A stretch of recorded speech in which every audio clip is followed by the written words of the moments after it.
Hey, what's going on, gang? Hope you're doing well. Happy Friday morning.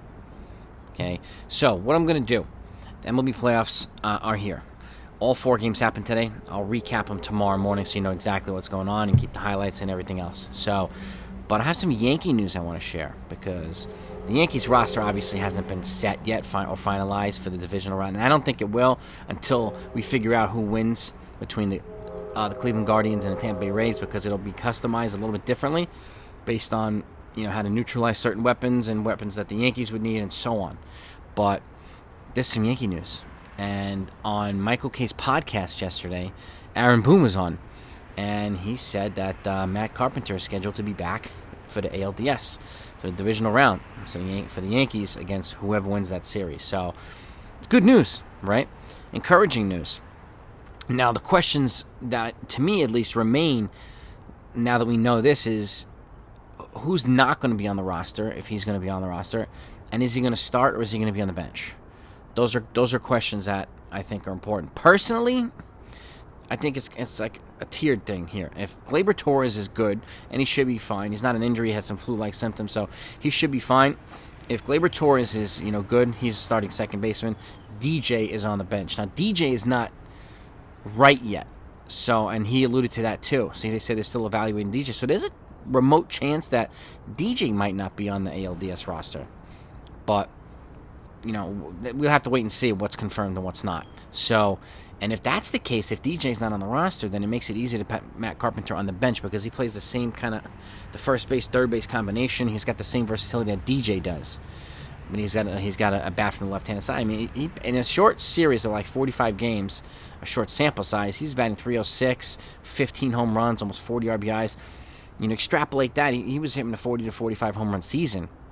So his bat kind of came back to life with the Yankees, but he's missed quite a bit of time now.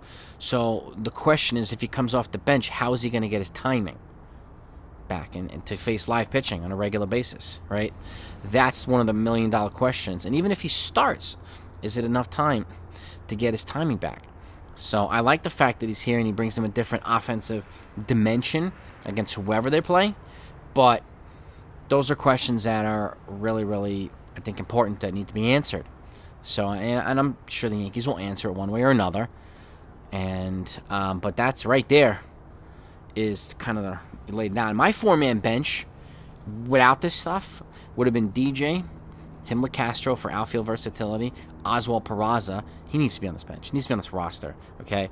And obviously the backup catcher, Kyle Higashioka. You always have a backup catcher on the roster in the playoffs. So, but now if that changes, if I'm taking anybody off at that point, it's probably Tim LeCastro, even though I like his speed and versatility and his ability to steal bases. Oswald Peraza can do that, and he's got a little bit more of an advanced bat. And I'd rather have another bat like Matt Carpenter with a different dimension from the left-handed side on the bench too. So again, it's who are they going to put in his place? So who are they going to replace with him? Because I don't think they're going to start him and replace a productive player. It just doesn't make any sense to do that.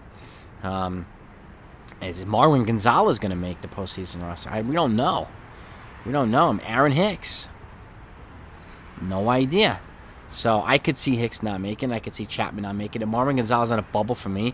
He also has the same type of Swiss Army versatility that DJ has, that Matt Carpenter has. Plus he plays the outfield. Those guys don't.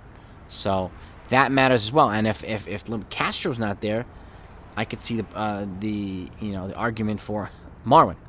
I really could. So this is it's going to be a very interesting week or so. And once the roster's settled out and all the dust is settled, I will put out a video for that. So if you're not subscribed to the channel, please do that so you don't miss it. I want you to know exactly what they're doing and why they're doing it.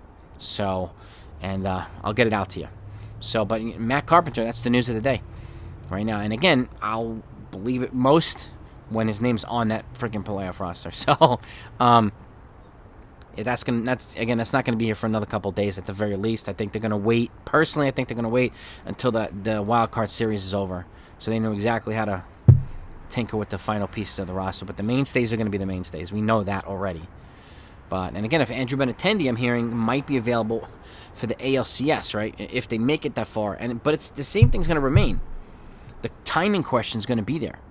Okay, does he have enough time to get his time? And if he does come back, I have him on the bench. I'm not replacing him. I'm not replacing Oswaldo Cabrera with him. No, I'm not. I'm not sitting Bader for him. No, and I'm no way I'm sitting Judge for him. No, he's got to come off the bench, Benintendi. Unfortunately, that's the way it's got to be right now. So unless some miraculous change happens or some injuries bludgeon the team, either one of these guys has to be on the bench, unless certain things happen. So, but you guys let me know what you think. I want to know how you feel about Carpenter. Are you happy? And do you want Benintendi back? And who would you sit for them, if anything? Or would you have them on the bench? Because that would kind of change the outlook on my bench as well. And maybe Matt Carpenter makes the divisional round, but he doesn't make the championship round. We just don't know. That's what's fascinating. They could change the roster every round. So, this is going to be fun. Let's talk about it, guys. Over and out.